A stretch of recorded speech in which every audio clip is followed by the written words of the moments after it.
Today we're going to be getting some stain on this shelving unit. I'm glad we're finally here. It was a lot of work and I've got it all cleaned up and ready to go. I cleaned it up by using this brush attachment on my shop vac and then using a cotton rag and wiping it down until I no longer got any dust on the cotton rag. And that cleaned it up really good. Earlier in this series of the shelving unit build, I made this color sample and we have selected the weathered oak, or this color right here.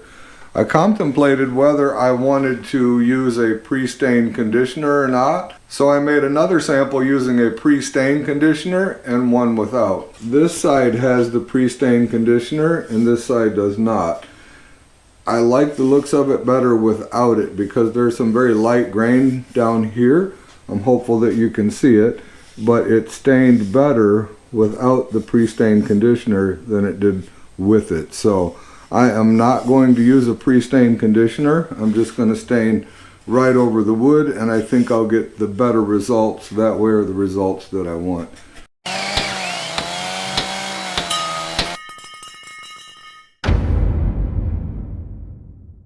Hi everybody, I'm Jim Dierdorf and this is Detroit DIY.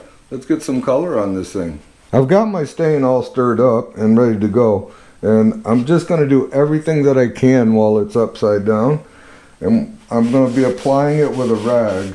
And I just want to be very liberal with it. I'm going to get my rag nice and saturated. And just try and let it sit on there for as long as I can. Also, I just wanted to note that this weathered oak is a Minwax product. And it is not available at Home Depot. Lowe's carries Minwax products now, and I'm not sure who else, maybe Ace Hardware or True Value or something like that might also carry it. It's very important also that you don't shake your stain. You need to stir it, and I've stirred it thoroughly, but I may go through and stir it again here in a minute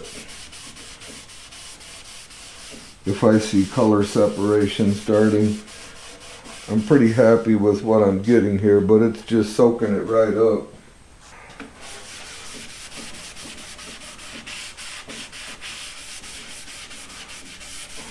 So I'm going to keep rubbing this in until it wants to puddle a little bit. Give me something to come back and wipe off, not necessarily just soak it all right in.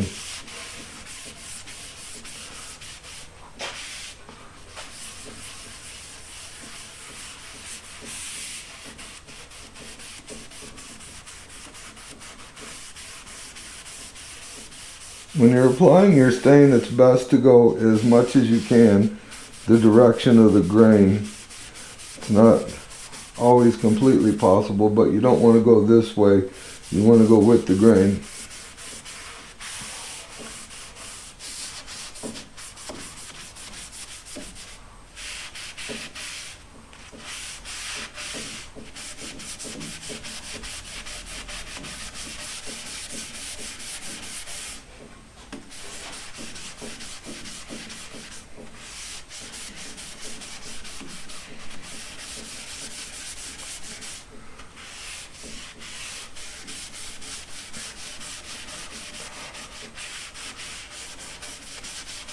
I'm finally getting it to hold a little bit of a wet surface on the bottom of the shell.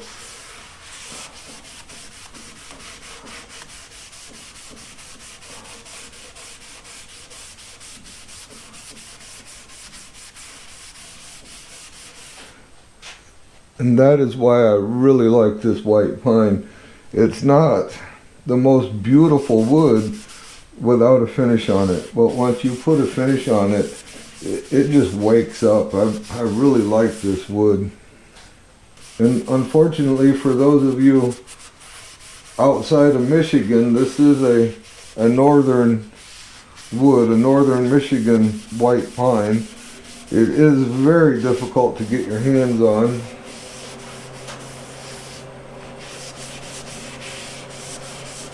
They really only cut this wood in the fall and in the winter because of the sap that's in it in the spring and in the summer. So if the lumber yards don't buy a large enough stock of it to get them through, then it's just not around to be had.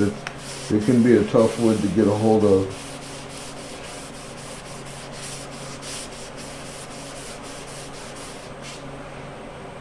I really like that. I'm going to let that sit for a little bit. Whatever it doesn't soak up, I'm going to come back and wipe it off and get it nice and dry.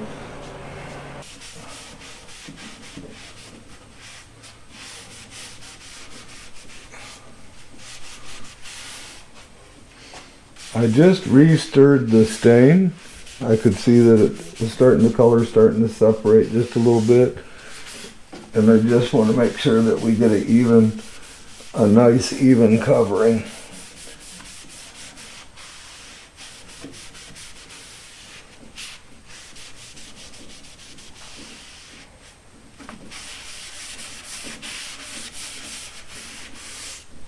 I've almost got everything on this end unit done, and what I want to do is, especially this first section that I started in, is just take a clean rag and come back over and wipe it off.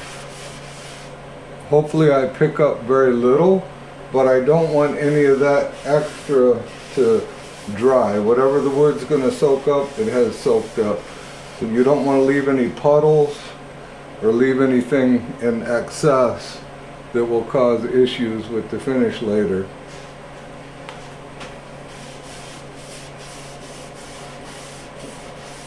So any of this down here I want to let it soak in a little bit longer. I'm going to keep going and we'll come back and take a look here in a little bit. I've got just about everything stained that I can with the unit upside down. I'm going to put a second coat and see in this area right here and in some of the other areas. I would like for the gray to blend through this grain. I don't know if I'm going to get it to accept it or not, but I'm going to try. So I'm just going to restain these sides and these portions of the legs that are hard to get to when it's turned back upright.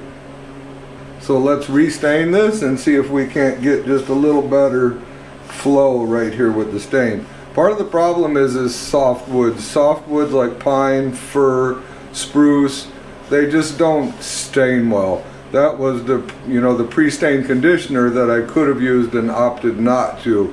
But instead, if you sand it finer, I sanded this with 220 with my final sand to help close up these pores to stop the blotchiness. So the tighter grain just is not going to accept the stain as well as the more open and looser grains in these boards. And usually when you have this change in grain, there was a branch here, there was compression. So these grains are tighter, a little tighter to begin with. And then sanding at 220, ideally you could sand this area with 180 or something like that and maybe get it to accept it better here, but I'm not going to re-sand anything at this point in time. I'm just going to concentrate on trying to rub some stain in here and see what we get. I'm happy with it overall, but if I could get this a little better, I'd be really happy with it. Let's get some more stain on. So I really just kind of want to concentrate on these areas, but I may kind of go over the whole thing. And if I go over a little drier, I really won't even have to wipe anything off. I can just leave it here.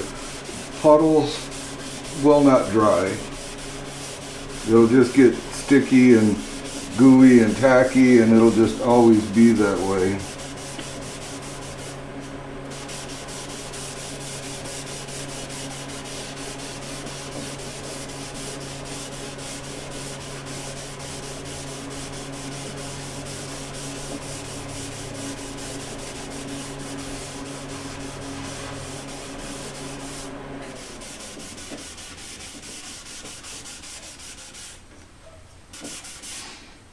Alright, I'm going to keep going. We'll come back, we'll take a look and see what we got. I'm going to get it turned over before we come back and we'll have a look at the entire thing.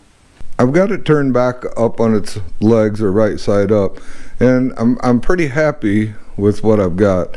And you know, I have to keep in mind that the polyurethane itself is going to add another level of depth. It's going to give it a little bit of a shine, not too much because it's a semi-gloss, but it is going to bring more depth to it. So I am going to, the top has not been stained yet. I'm going to get that stained, and then I'm just going to touch up a few areas because I did the tops of the shelves when it was upside down, so I may give them another rub down, maybe a little glue residual right here and right here that's kind of messing me up a little bit. I may scuff them. I'm pretty sure I got it all off. I might just have to rub some stain in there a little bit better because everything else looks pretty good. So I am going to get that top done, and then we are going to just kind of touch some stuff up here and there. All of my stain is dry, and I'm ready to get some polyurethane on. I could use a spray lacquer or something like that. I do not have an air compressor that's adequate to operate a spray gun. I could go to the big box store and get some lacquer spray can in cans and put a gloss or a protective coating on it in that manner, but I just don't think that's going to give me the results that I want. While this is going to take a little more time, I believe that the polyurethane is going to do for me more of what I want in the finished product. This is a warm semi-gloss. It's a Minwax product, and it's a fast drying polyurethane. What I want to do is just put the polyurethane on the tops of the shelves and the top of the unit now. Then when I turn it upside down, I will be able to get a coat on everything else, sand it, get a second coat on everything except for the tops of the shelves and the very top. So when I turn it back over, I will just have to finish up all the tops of the shelves. Right now I'm going to take a rag, get everything wiped off, and we'll get going on this. Got everything all wiped off. I'm going to be using a Valspar brush. It's a synthetic bristle brush designed for clear coats and for stains. And we just want to put on a light coat. It goes on heavier than you think, and yes, we do have to sand it between coats, but we're using 220 grit to do that, so we're not trying to sand through it or sand it off. We're just trying to scuff it up and smooth it out. And the more coats you put on, you have to sand between each coat, and the more coats you put on, the more it will just turn into basically a piece of glass. It'll be a super smooth surface with 3 coats of polyurethane sanding in between them. And it looks a little blotchy sometimes when the first coat dries, and when you put your second coat on, all that goes away. I think I'm going to do these sides as well. The more I can get done here, the less I have to do when I turn it over, and the quicker I can get to sanding it and get a second coat on.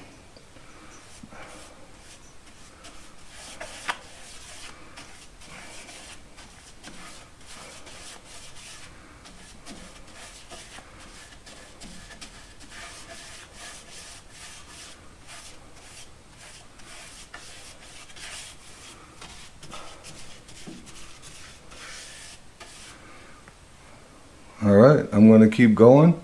We'll come back and take a look once I get everything coated.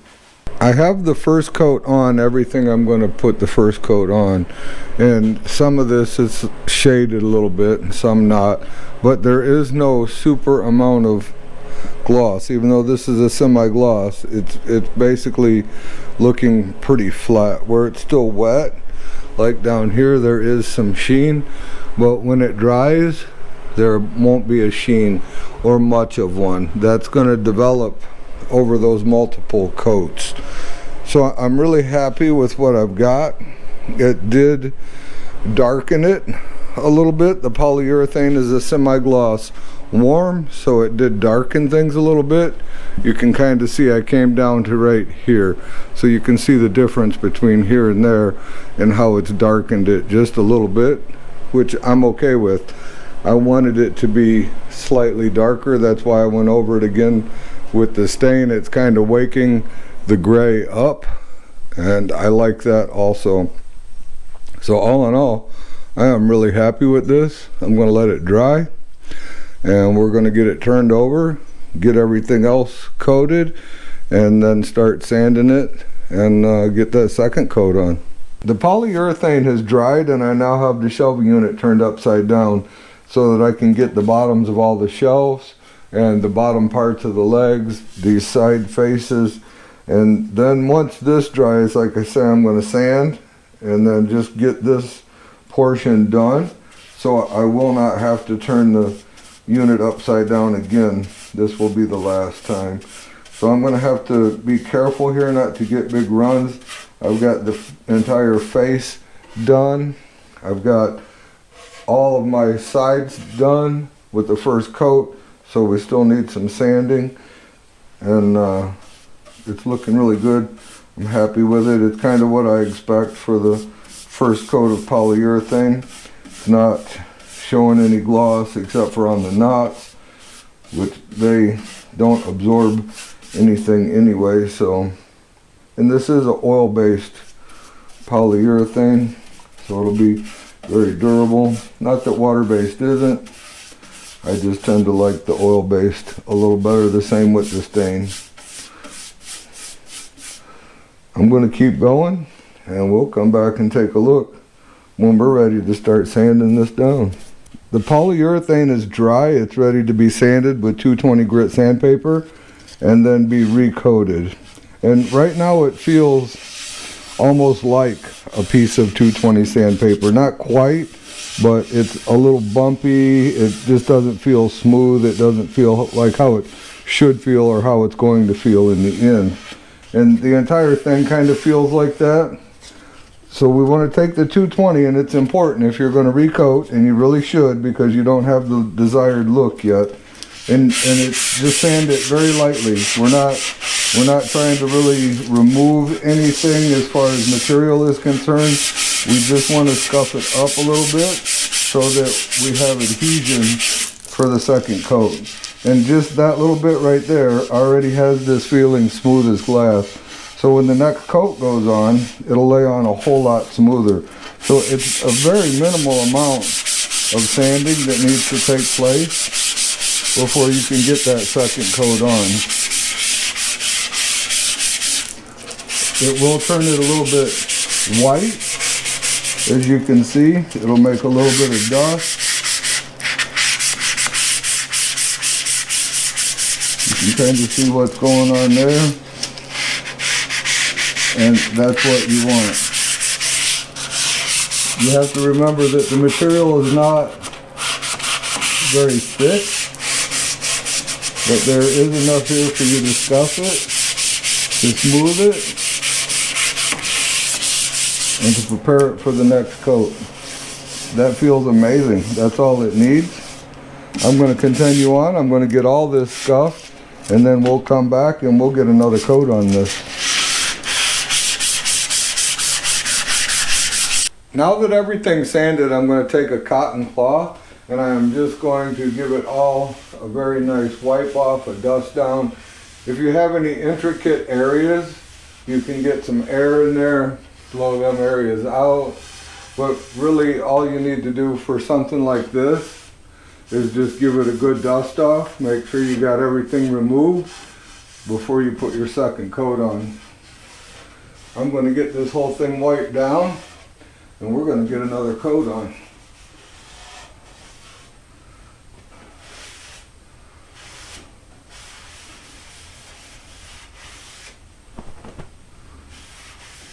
I've got everything wiped down and I'm ready to start my second coat. I just wanted to say, when you're using a rag like this to wipe it down, if you missed sanding anything, you're going to know it as soon as this rag hits it, because it'll be kind of like you're dragging it over sandpaper.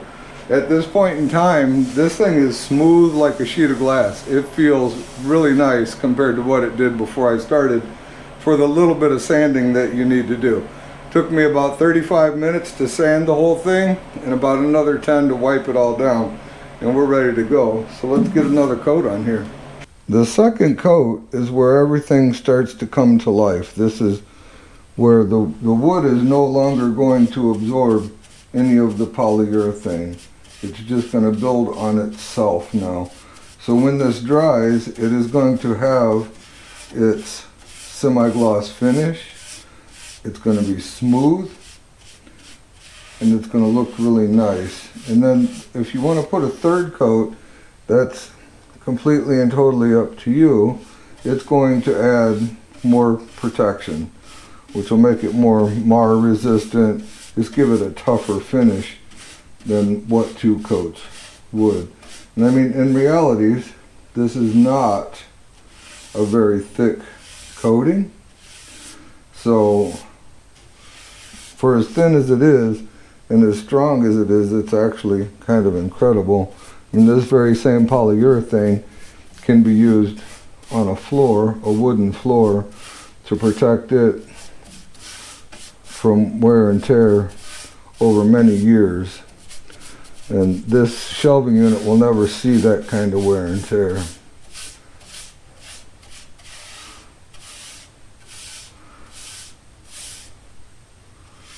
Alright, I'm going to keep going. Just going to go over it a couple times here, make sure it'll lay out nice and flat on its own. So I just want to get it nice and evenly spread, let it dry and do its own thing. I finished the second coat of polyurethane and I still wasn't super pleased with it. So I sanded it one more time with 220 and applied a third coat. The third coat is now dry and we're ready to get this thing turned over. I'm really happy with what I've got, the smoothness, the evenness, and the sheen that I have going on. Let's take a closer look. What I've wound up with is a very smooth, low gloss surface. This is a semi-gloss, and I am really happy with it. Some of the gloss is a little better over the knots. It's a little more of a higher gloss looking over the tops of the knots, but I am really happy with this. As you can see, the knot carries a little more shine there. I'm hoping it'll show up on the camera. No big deal, definitely not a deal breaker, but I am thrilled with this. I couldn't ask for better results. It's super smooth. Just take the time. If you take all the time to build something like this, take the time to get a good finish on it. I'm going to get this thing turned over, and then the tops of the shelves only have 1 coat. We'll take a look and you'll see the obvious difference between 3 coats and 1. With it turned back upright, we can see here obviously we have a very nice low gloss sheen going on, but the shelf itself, there's really nothing. I mean, you can tell that it has 1 coat on it. It's very rough feeling. You can hear the difference.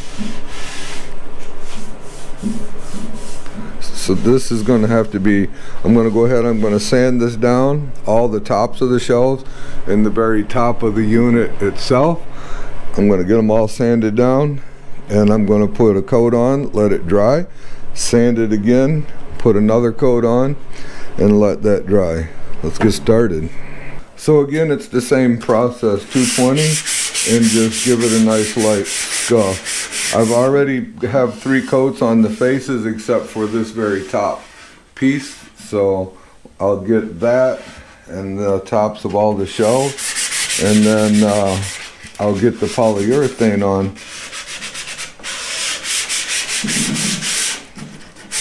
The project should wrap up pretty quick from here. I'm hopeful to be done today. I don't see any reason why I can't get this finished today.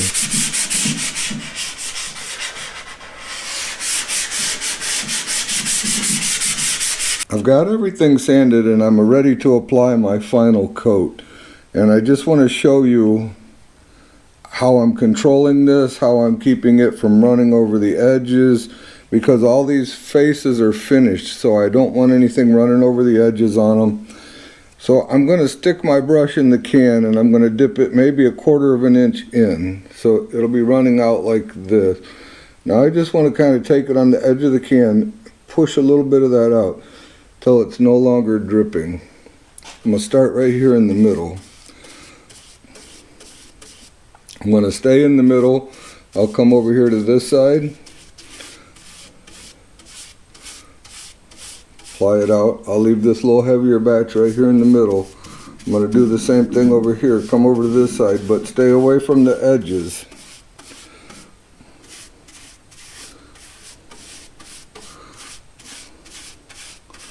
Now I can see that the amount of material in my brush is minimal at this point in time.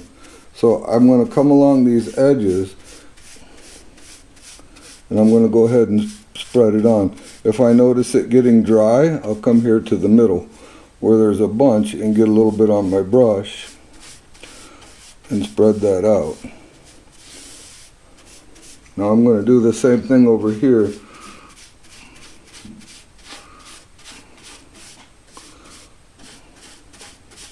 And this is all we need, is a very thin coat.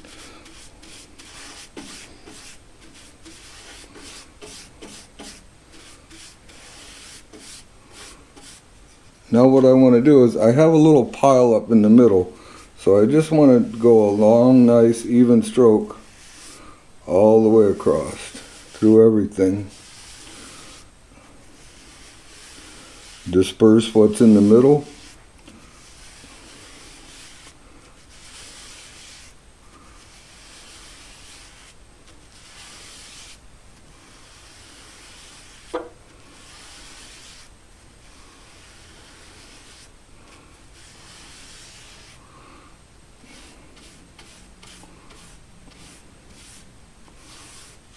And there we have it. I'm going to keep going. We'll come back and take a look when this is all finished. This polyurethane is now dry to the touch. And as you can see, it has a nice semi-gloss. It's smooth and it's turned out really nice. I'm really happy with how this has turned out. Let's take a look at everything overall. This would be the shelf we were just looking at from the other side. And maybe it might have some of the best lighting on it. But you can see it has a nice semi-gloss appearance. I really like the way that the wood tones kind of darkened up a little bit, and we've got a little bit of this brown. The polyurethane did that because it is a warm semi-gloss polyurethane. And all in all, I am very happy with what I've got here as an end result. And I cannot wait to get this installed in the house. It will be getting attached to the wall with screw through this one and a screw through this plate down here, and the same thing on the other end. I believe 3 screws will hold it just fine. So next up, we need to get this installed. That's all we got for this time. If you haven't subscribed yet, I would greatly appreciate it if you would consider doing so. I've also put a link in the description to our store, and it is below this video. I'd greatly appreciate it if you'd check that out. Anything that you purchase from the store, I get a small percentage of, and that helps us to create the tutorials to keep you informed and help you learn how to do these things. If you enjoyed yourself, click on the playlist or the video that's going to pop up next to me, and remember to always respect the power of your power tools. We'll see you soon.